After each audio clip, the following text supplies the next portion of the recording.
Oxon 3 Comunicación Natural. Toyota. Nuevo Espacio Elite. San Miguel. Coca-Cola. Universidad de Oviedo. Acción Cultural Española. El Ayuntamiento de Gijón y el Gobierno del Principado de Asturias. Patrocinan y colaboran con la 36ª edición de la Semana Negra de Gijón.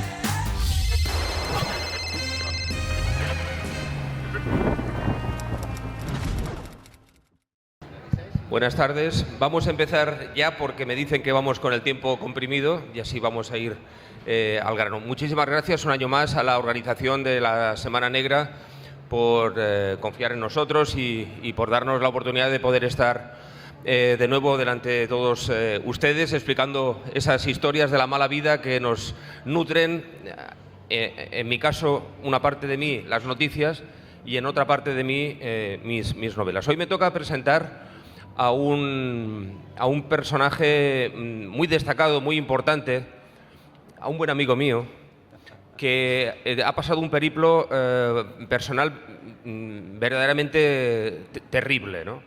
Terrible porque Sandro Rosell, que como sabéis es un hombre de negocios, es un empresario y fue vicepresidente primero y después fue presidente del Fútbol Club Barcelona, para muchos una de las instituciones más potentes de toda Cataluña, seguramente como Madrid para España o como en fin, Zaragoza para Aragón, etcétera, etcétera. Una cosa referencial, un organismo, una entidad referencial. De una forma cruel, mezquina y terriblemente injusta, pasó 2 años de su vida, de la vida de cualquiera, pensar en ello, de la vida de cualquiera de nosotros, 2 años en la cárcel por algo que no hizo. Eso es material, decía Sabina, que de las noticias más melancólicas, más tristes, más duras, es de donde salen las mejores poesías, ¿no? Seguramente ese periplo vital que desgraciadamente ha tenido que pasar, ha tenido que sufrir el señor Rosell, como consecuencia de la injusticia de un sistema y de unos actores jurídicos de un sistema al servicio de, espero que nos lo explique él, gente tenebrosa, sí que puede sacar la conclusión de explicarnos a todos esa vivencia que en cierta medida la resume en un libro. Ese libro, en un libro y en muchos otros soportes escritos. Un fuerte abrazo es el nombre que recibe ese libro. Y yo antes que nada, Sandro, te voy a tutear. Sí. Sandro, explícanos por favor por qué del título Un fuerte abrazo. Bueno, primero, buenas tardes a todos. Gracias por invitarme a esta Semana Negra. Yo cuando me invitaron pensé, ¿por qué me invitan a la Semana Negra, no? Porque el libro que yo he escrito en principio no es de novela negra. Pero después lo pensé y pensé, pues sí, es muy negro por todo lo que pasó, por todo lo que, sobre todo mi familia, sufrió por la injusticia de un sistema que una parte es corrupto, muy corrupto en nuestro país. Entonces, yo puse un fuerte abrazo al libro porque el abrazo es lo que más echas en falta cuando estás en la cárcel. No hay nada que necesites más que un abrazo. Y entonces lo descubrí, primero porque yo estaba encerrado y cuando venía mi familia o mi mujer, mis hijas, mi madre, tenía que recibirlas a través de un cristal que se llama locutorio. No podía tocarles, te tocas a través del cristal, no te tocas con tu familia. Y entonces necesitaba ese abrazo. Tanto es así que un día supe la importancia del abrazo porque yo al final, entre comillas, solo pasé 2 años injustamente en la cárcel, pero conocí a una persona que llevaba 30 años en la cárcel. 30 años. En 2 veces, porque la ley solo te permite estar 20, pero había estado 10 años y después 20. Llevaba 30 años. Era de los presos más antiguos de España.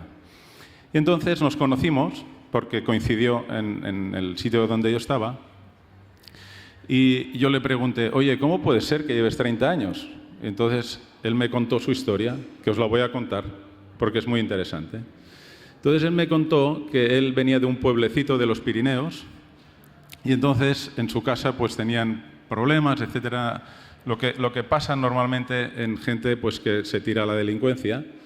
Y entonces el hombre se dedicó a robar bancos. Bueno, le iba bien la cosa.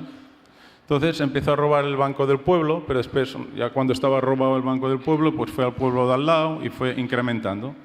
Hasta que el hombre pues ya pasó por Zaragoza, llegó a Valladolid y seguía robando y le va bien el negocio. Y entonces pensó en ampliar. Entonces contrató a 2 personas serbias, de Serbia, y ya eran 3. Y entonces el negocio amplió y robaban 3 veces. Toda la cosa les iba bien. Pero un día robaron un banco con mucho dinero y los serbios le robaron a él. Y entonces él dijo, bueno, una cosa es que nosotros robemos a los bancos, pero a mí no me podéis robar. Y entonces les metió 2 tiros y los mató. Y por eso le pusieron 20 años. Bien, entonces, cuando tú tienes un delito de sangre en las cárceles, te mueven, no te dejan quedarte mucho tiempo en una cárcel, te van moviendo de cárcel en cárcel. Y este hombre, después de 6 meses de estar juntos, hablando en el patio, pues explicándonos nuestras penas, al cabo de 6 meses me viene un día y me dice, oye Sandro, mañana me voy. Y ya el roce hace el cariño, yo, a pesar de lo que había hecho en su vida, ya le había agarrado un poquito de cariño a este hombre. Y entonces, en el momento que se va, le digo, Pepe, no se llamaba Pepe, digo Pepe para no desvelar su nombre. Le digo, Pepe, venga, un abrazo. Y me echa para atrás y me dice, no quiero abrazarte, porque hace 30 años que nadie me abraza y no quiero volver a sentir la sensación. Y eso es lo que me hizo decidir a poner un fuerte abrazo en mi libro, porque es lo que más necesitas, pero el día que te dejan de abrazar, ya no quieres que te abracen. Y ese fue el motivo principal por el que puse un fuerte abrazo. En el libro aparece un olivo. ¿Por Sí. qué? ¿Por qué aparece un olivo? Sí, en la portada, además de un fuerte abrazo, puse un olivo porque en el patio, bueno, yo estuve la mayoría del tiempo en la cárcel de Soto del Real, en Madrid, y en el patio hay un olivo. A mí me encantan los olivos, y en la cárcel solo ves el color gris y solo hueles a rancio. Y cuando pasaba cerca del olivo, veía el color verde y a mí me parecía oler a aceite de oliva, a pesar de que no era verdad. Pero era la sensación y era la ilusión de estar en el campo, de pensar que existía el color verde, porque el color verde en la cárcel no lo puedes ver. Y esta era la ilusión mía de cada día para mantenerme mentalmente despierto y con ilusión y con ganas de seguir y ganas de luchar y ganas de demostrar mi inocencia. El color verde y el olivo me ayudaron muchísimo a aguantar la injusticia esta. Cuando Sandro Rosell fue detenido, uno de los primeros periodistas, y no lo digo con ningún ánimo, en dar la noticia fui yo. Tuve el conocimiento de que, con otros compañeros naturalmente, pero tuve el conocimiento de que había sido detenido y que el fiscal, en fin, iba fuerte contra él, que el juzgado también iba fuerte contra él, y la información que nos llegaba por parte de la policía es que efectivamente estábamos ante una trama extraordinaria internacional de blanqueo de capitales.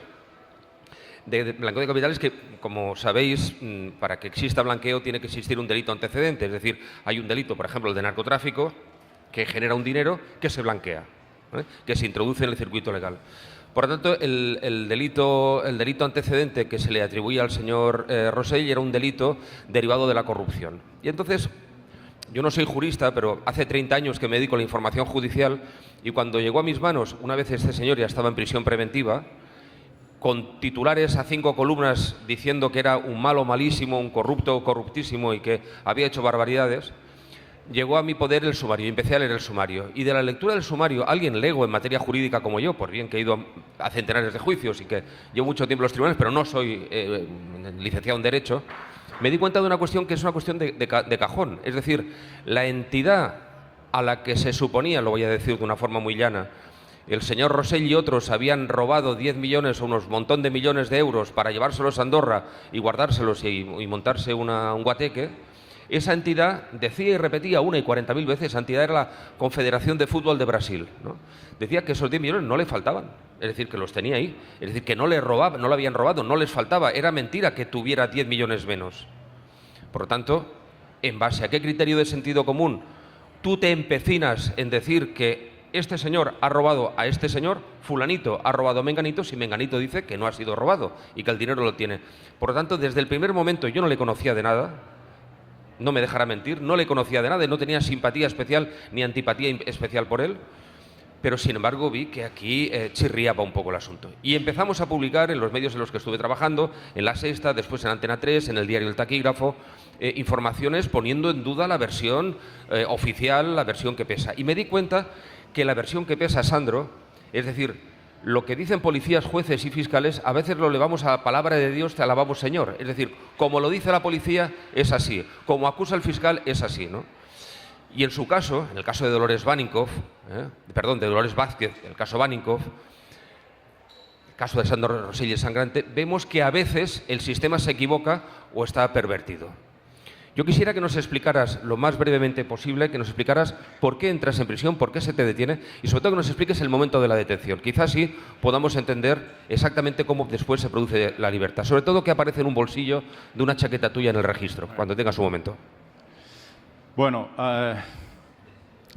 es complicado porque si yo ahora preguntara a la gente que está aquí cuál fue mi problema, pues si somos 200 habrían 200 opiniones, porque la comunicación va tan rápido y además si no te afecta a ti personalmente tampoco le prestas atención. Yo creo que a lo que sí debéis prestar atención de lo que digo es que vivimos en un sistema muy corrupto. Y lo digo porque lo sé, porque lo he sufrido. Gracias a Dios, dentro del Estado tenemos el Estado de gente honesta, de gente buena. Existe gente buena, existen funcionarios buenos, pero existen una parte de funcionarios muy corruptos.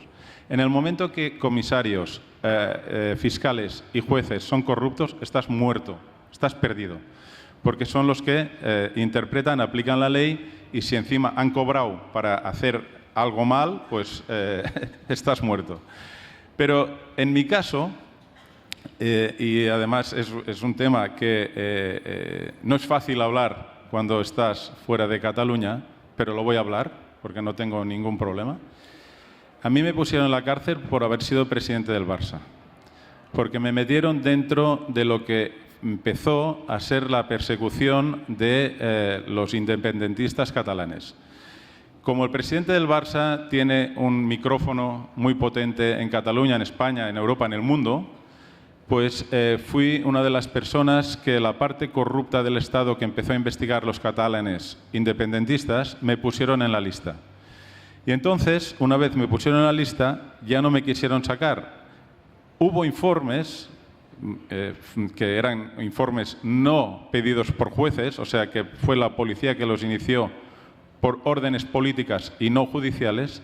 Hay informes donde ya ponía al principio que se olvidaran de mí porque yo no era un líder independentista. Pero da igual, como estaba allí, me tuvieron que montar un caso, me montaron un caso, me mandaron a la prisión y al final, al cabo de 2 años, tuve la suerte también, igual que encontré una juez corrupta que me puso 2 años en prisión preventiva con un caso montado, que ella lo sabía, y después, gracias a eso, la promocionaron. Gracias a Dios también encontré 3 jueces justos al final del proceso que enseguida que vieron que todo era un montaje, me liberaron en 24 horas. Pero diréis, bueno, algunos pensaréis, bueno, pero ya está bien que metan a los independentistas en la cárcel. Bueno, o algunos pensarán que no. Mi opinión es que no puedes poner a nadie en la cárcel por su forma de pensar, estés o no estés de acuerdo. Yo no lo soy especialmente porque siempre he dicho que si hubiera un referéndum para la independencia de Cataluña, votaría que sí, pero si sale el sí, me voy de Cataluña. Que es muy, ya sé que diráis, bueno, este tío está loco. Pero lo que no puede ser, y pasó, es que se montara un sistema de persecución por ideales políticos a quien sea. Me da igual si es de izquierdas, de derechas, independentista, españolista, nacionalista, me da igual. Pero esto pasó y a mí me pusieron en esta lista y fui el que al final más recibió. Es una lástima que esto sea así, pero es así. Yo ahora, una vez he resuelto mi inocencia, que es muy difícil demostrar la inocencia, pero la demostramos. Además, cuando el Estado se pone contra ti, no es solo a nivel judicial, es también a nivel fiscal. O sea, para que lo sepáis, creo, me ha dicho mi abogado fiscalista, que soy la persona de España con más inspecciones fiscales de la historia. Llevo 75, para que lo sepáis. Porque si no te tumban por un lado, te tumban por otro, da igual. Si van a por ti, van a por ti. Y entonces, yo creo que os tenéis que quedar con la idea, da igual, porque después preguntaréis, ¿y por qué lo metieron en la cárcel? Y uno dirá, no, porque robó, otro no, porque estafó, otro no, porque es narcotraficante. Es igual, es igual. Lo importante no es lo que os quedéis de lo que hice yo o dejé de hacer yo, que no hice nada, sino en pensar y preocuparnos de que entre todos tenemos que intentar mejorar el sistema donde vivimos, porque os lo aseguro que si os toca un día, y os puede tocar a cualquiera de esta sala, veréis lo podrido que está una parte. Y ahí es donde tenemos que luchar todos para que esto mejore, porque a mí me da mucha pena dejar un país así a mis hijas y espero que poco a poco nos vayamos uniendo el pueblo, nos unamos el pueblo para luchar contra este Estado corrupto que cada día es más grande y se autoalimenta y no hay cómo frenarlo. Lo pones esto negro sobre blanco en un libro, lo has explicado a tus amigos, lo has escrito en artículos, en tertulias, en conferencias, pero a mí me gustaría saber ¿cómo se vive sabiendo que has perdido 2 años de tu vida que no te merecías haber perdido? Mira, que te pongan 2 años en la cárcel siendo inocente es durísimo, porque cada día piensas dónde estoy viviendo, ¿no? Pero 2 años en la cárcel no tienen precio, ¿vale? Infinito. Y esto yo lo pongo como ejemplo, el día que todos nosotros estemos a punto de morir, el día antes de morir, que tú dices, mañana me muero. Si te viene una persona, que sea el doctor o sea quien sea, me da igual, y te dice, si me das todo, te doy 2 años más de vida. Tú se lo vas a dar todo. Y cuando digo todo, es todo. Tu ánima, tu alma, tu dinero, lo vas a dar todo, para vivir 2 años más. Pues eso es lo que tú sientes en la cárcel, que en ese momento yo lo daría todo por salir, todo. Tanto es así que os voy a contar lo que pasó. En un cierto momento, cuando ya la Fiscalía, la parte judicial, empieza a ver que nuestro caso es un montaje. Mucha gente ya lo sabía, la parte corrupta del Estado lo sabía desde el principio, pero la parte honesta lo fue sabiendo también. Pero como entre ellos se protegen, pues tampoco lo contaban. Entonces, un día vino un fiscal a hacer un pacto y vino a decirme, al cabo de un año, llevábamos 1 año de cárcel, porque yo fui con un compañero, fuimos 2 que nos metieron en el mismo saco. Entonces estábamos los 2 en la cárcel y vino, mi compañero 15 días antes de cerrarlo de manera también injusta, su hijo tuvo un accidente y quedó parapléjico. Esto es importante para lo que os diré. La juez corrupta no le dejó salir ni a ver a su hijo, que se había quedado postrado en una silla de ruedas, encima de corrupta, inhumana. Y lo digo públicamente. Mucha gente, paréntesis, me dice, ¿estás loco decir que una juez es corrupta? Es corrupta. Para que veáis lo seguro que estoy. Entonces, este hombre que estaba conmigo, pues sufría, yo sufría, pero él sufría mucho más porque tenía el hijo recién caído, se cayó, se rompió la espalda en una silla de ruedas. Entonces vino a verme mi abogado y me dice, oye Sandro, he llegado a un acuerdo con el fiscal si te declaras culpable. Y yo le dije, ¿culpable de qué? Dice, ya lo sé, de nada, pero te tienes que declarar culpable. Si te declaras culpable, te dejan salir de la cárcel. Y yo dije, pues no, porque no he hecho nada. Yo no quiero decir que he hecho algo cuando no he hecho nada. Bueno, dice, además tienes que pagar una multa de muchos millones de euros. Le dije, no es el dinero, es que no quiero declararme culpable. Bueno, me voy. Y cuando llego a la celda, le digo a mi compañero, que es mi hermano ya de por vida, le digo, Juan, se llama Juan, me acaban de hacer una propuesta de que si nos declaramos culpables, mañana mismo salimos de la cárcel los 2. Y yo he dicho que no. La única persona en el mundo que me puede hacer cambiar de opinión eres tú, porque tú tienes tu hijo en silla de ruedas que te está esperando y te necesita. Y Juan me dijo, si tú aguantas y resistes, yo aguanto y resisto. Y gracias a Juan, hoy estoy aquí. Porque si no, si Juan me hubiera dicho, declarémonos culpables, salgamos de la cárcel y Dios dirá, hoy aquí a mí no me hubieran invitado, porque oficialmente yo sería un delincuente reconocido por mí, siendo mentira. Es que es muy fuerte. Por eso, cuidado cuando conozcáis gente que ha llegado a pactos con la Fiscalía. No quiere decir que sean culpables. Mucha gente lo hace porque no aguanta más en la cárcel. Y es una medida de presión que usan para que tú te declares culpable cuando eres inocente. Nosotros no lo hicimos, pasamos un año más en la cárcel y entonces sí, después, gracias a Dios, encontré jueces justos y honestos que nos liberaron en 24 horas. Sentencia absolutoria, rapidísima, fulminante, nítida. ¿Has recurrido, has reclamado, quiero decir, algún montante económico, algún resarcimiento por los años? ¿En qué punto está esta situación? Sí, ahora, en el momento que ya nos declararon absolutamente inocentes de todo, yo lo que he hecho es querellarme contra la juez. Le he puesto una querella por juez corrupta y además he pedido indemnización al Estado. Lo que pasa que sé que no la voy a ganar, ni una ni la otra, a pesar de que tengo la razón, porque entre ellos se protegen y el ciudadano queda absolutamente desprotegido del Estado. El Estado está para cobrarnos impuestos, para gastárselo entre ellos, pero cuando tú tienes una reclamación o un problema, no existe. Esto funciona así. Es curioso porque durante todos los estos 2 años, yo recuerdo que el señor Rosell pidió en muchas ocasiones la libertad. Su abogado presentó argumentando pues, un montón de veces y un montón con argumentos técnicos la libertad, y en todos los casos con el informe, dijéramos, en contra de la Fiscalía, la juez lo iba manteniendo en prisión. Fijaos qué cosa más curiosa, que el día del juicio declara el señor Rosell, y cuando acaba de declarar el señor Rosell, el tribunal ya le dice que no vuelva esa noche a dormir a la cárcel, y ni se interesa, no me dejarás mentir, y ni se interesa por saber dónde va a dormir o dónde va a estar o con quién se va a ver fuera de prisión. Es decir, durante 2 años se ha tenido la sospecha de que existía riesgo de fuga de este personaje tan terrible, y el primer día de juicio, después de las horas de declaración del señor Rosell, sin haber escuchado a la acusación, los argumentos de los policías, el escrito definitivo, la calificación del Ministerio Fiscal y el resto de testigos, ya se le deja en libertad.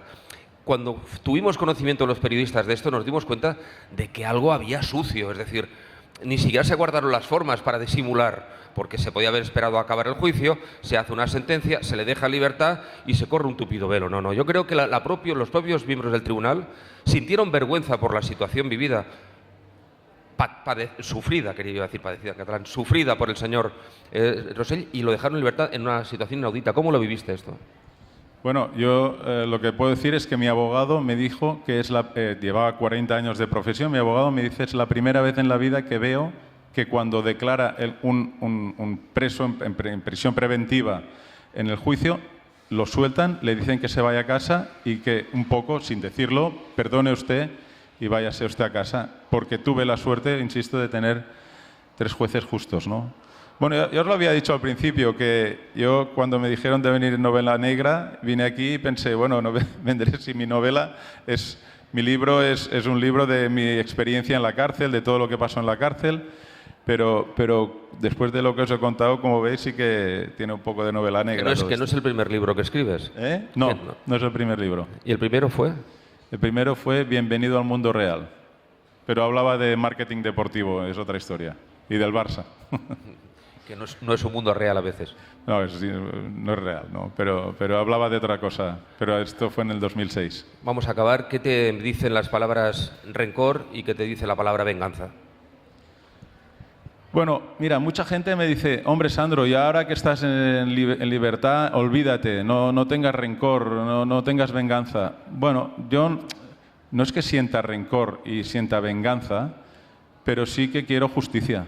Y entonces se confunde el rencor y la venganza con la justicia. O sea, yo intentaré por todos mis medios conseguir explicar a todo el mundo que me quiera escuchar lo que me ha pasado, para que sepamos dónde vivimos, para que cuando cualquiera de vosotros tenga un chantaje de la parte corrupta del Estado, que no lo acepte, que todos luchemos para que esto mejore, porque si no es que será horrible. Entonces, si todo el mundo baja la cabeza, si todo el mundo llega a acuerdos, si todo el mundo acepta, pues jamás lo arreglaremos, porque seguiremos dejándoles el poder a la parte corrupta del Estado. Insisto, el Estado tiene dos partes, la muy buena y la muy mala. No hay intermedio.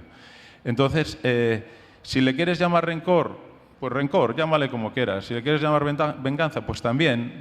Es que me da igual, porque lo que sí que voy a intentar es, por la vía judicial legal, llegar a intentar saber quién estaba detrás de mi caso, quién montó el caso, quién cobró por mi caso, quién fue el corrupto en mi caso, y desenmascararlo y explicarlo a todo el mundo.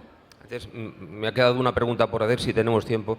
En el momento del registro judicial en tu domicilio, para sorpresa aparentemente de los agentes de la policía judicial, pero desde luego para sorpresa tuya apareció algo en el bolsillo de una chaqueta. Explícanos qué es lo que apareció y explícanos un poco la película de los hechos, porque cuando a mí me parece muy significativo. Sí, cuando te montan un caso como en mi caso, te montan un pollo mediático ellos mismos, lo hacen muy bien, porque por ejemplo en mi casa llegó antes la prensa que la policía a detenerme. Y entonces yo digo, ¿pero cómo lo sabe la prensa? Bueno, lo sabía, habían 100 cámaras delante de mi casa, había prensa por todos lados. Y entonces lo montan tan bien que entran con una cámara de ellos dentro de la casa y entonces empiezan a buscar si hay dinero. Lo más importante es si hay dinero, porque entonces al poner la imagen del dinero, cualquier persona que por la noche ve el telenoticia, el telediario, piensa, qué ladrón este tío, tenía dinero en casa. Y entonces yo no tenía dinero en casa. Aquel día casualmente, bueno, por lo que sea, a veces tengo un poquito más, pero tenía 200 euros literalmente. Y entonces de repente en un bolsillo de una americana sacan un sobre que lo habían puesto ellos con 5.000 euros. Que tampoco es una fortuna, sí que es mucho dinero, pero hay mucha gente que tiene 5.000 euros. Y entonces yo les expliqué, oiga, yo en mi casa, si tengo dinero, lo guardo en una caja que tengo. Y le enseñé la caja que estaba vacía. Digo, aquí guardo el dinero, no en una chaqueta, que hay que ser tonto, si tengo dinero, guardarlo en la chaqueta, guardarlo en la caja. Total, lo pusieron ellos, ellos mismos ponen las pruebas, lo extendieron encima de la mesa, grabaron el dinero y por la noche en los telediarios decían, han detenido a Rosell por blanqueo de capitales y en su casa se han encontrado ingentes cantidades de dinero. Resumen, tampoco os creáis a la prensa, excepto que sea Carlos, que Carlos dice la verdad, pero los demás, no a todos. Hay que desconfiar de todo lo que os cuenten. De todo, porque yo que conozco la verdad es absolutamente diferente de lo que os han contado y de lo que me han contado a mí. Por lo tanto, mucho tiento con las comunicaciones de cualquiera. Bueno, yo era uno de los periodistas que antes de que él lo supiera estábamos en la puerta, sabiendo que a esa hora se iba a producir una entrega de registro de la Policía Judicial por orden de la Audiencia Nacional. ¿Quién nos lo dijo? Naturalmente no lo diré jamás, y espero que siga adelantándonos muchas cosas, pero es verdad que la cosa funciona así y es verdad que a veces primamos en exceso. Quizá por ello me dedico yo también al tema de la literatura y al tema de la novela negra de no ficción. Quizá la novela negra de no ficción, que para mí también es un género, en cierta medida es un género periodístico, permite recrearte lo que necesites en todos los elementos que confluyen en el crimen, no solamente en la acusación, sino en todos los elementos que confluyen, también en la víctima, por supuesto, la gran olvidada, pero también en el autor, nunca para justificar, pero probablemente sí para entender, ¿no? He visto alguna cara de perplejidad cuando le he hablado de ese amigo suyo, que creo que has llamado Juan o Pepe, tal, que es ese atracador. No, Pepe era el ladrón, el asesino, digamos. Y Juan era la buena persona, mi hermano. Sí, Joan Besolí, que es un tipo que también... Espectacular. Le conozco personalmente y puedo corroborar que también opino como Sandro. Pero he visto alguna cara de perplejidad cuando has hablado del otro, del atracador, del tal Pepe o de como lo que quiera que lo has llamado, porque es un tipo que atracaba bancos, que eso está muy mal y muy feo, pero no solamente eso, sino que se peló a sus dos consortes criminales porque hayan sido muy malos también. Pero vamos, por muy malos que fueran, pues eso de ir matando a la gente está tremendamente mal. Él lo ha explicado de tal forma y con tal naturalidad que me ha parecido incluso que alguna gente dice, bueno, pero ¿le querías dar un abrazo? llega el momento que se produce esa empatía con alguien que en realidad tiene ese bagaje. Eso es una de las lecciones de la cárcel, ¿no? Y ahora sí, la última pregunta. Sí, porque en la cárcel 2 años acabas hablando con los narcotraficantes, acabas hablando con los asesinos. Con los que no se habla, es increíble, con los que se dejan absolutamente separados y absolutamente fuera del sistema carcelario, son los violadores y los pederastas. A estos no se les hace ni caso, se les hace el vacío, ni les hablamos, ni les hablaba yo, ni nadie. Pero los demás sí. Y a veces lo decíamos con Juan. Ostras, le estamos cogiendo cariño a ese tío que es un asesino y tu cabeza no está preparada para esto. Y la verdad es que teníamos un conflicto de interés enorme en la cabeza. Sí. Alguna vez en algún furgón, incluso creo que os habían conducido a alguna declaración o al juicio con tipos de Al-Qaeda, ¿no? Sí. Puede ser. Sí, una vez fuimos con los de Al-Qaeda y entonces el de Al-Qaeda dice, hostia, vamos con el presidente del Barça. Mira qué bien. Y querían tirar una foto, pero no podíamos. Sí. En fin, espero que os haya interesado la explicación, está condensado en su libro, la explicación del Sandro Rosell.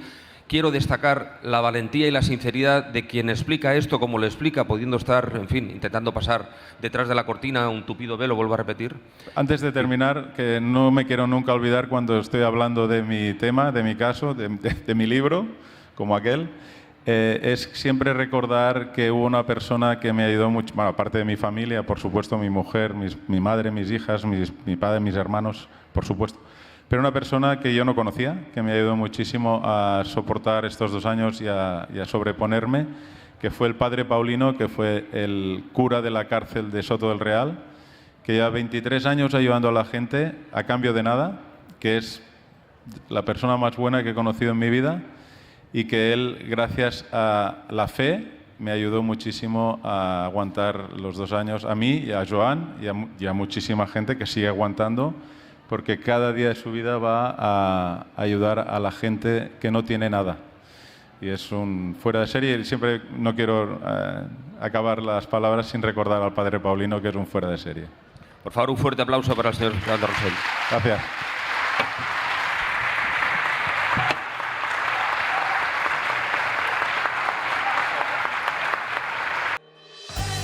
Oxon 3 Comunicación Natural. Toyota. Nuevo espacio Elite. San Miguel. Coca-Cola. Universidad de Oviedo.